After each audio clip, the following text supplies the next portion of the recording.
ఈరోజు సీఎం రేవంత్ రెడ్డిని కలిసి నూతన సంవత్సర శుభాకాంక్షలు తెలిపారు. పేట్ బషీర్బాద్లోని 38 ఎకరాల స్థలాన్ని సొసైటీకి స్వాధీనం చేయాలని కోరగా సీఎం సానుకూలంగా స్పందించారు. బీఆర్ఎస్ ప్రభుత్వ హయాంలో ఏర్పాటైన మేనేజింగ్ కమిటీని తొలగించినట్లు సభ్యులు సీఎంకు వివరించారు. 16 ఏళ్లుగా పెండింగ్లో ఉన్న జర్నలిస్టుల ఇళ్ల స్థలాల సమస్యను 100 రోజుల్లో పరిష్కరిస్తామని సీఎం హామీ ఇచ్చారు.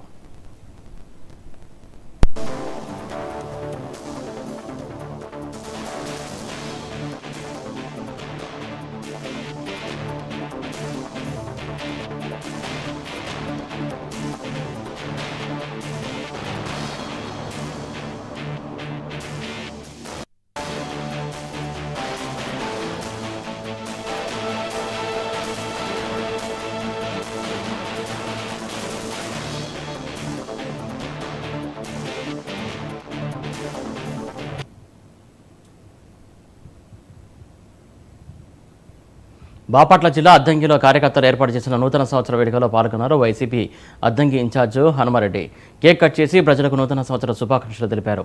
భారీ ర్యాలీతో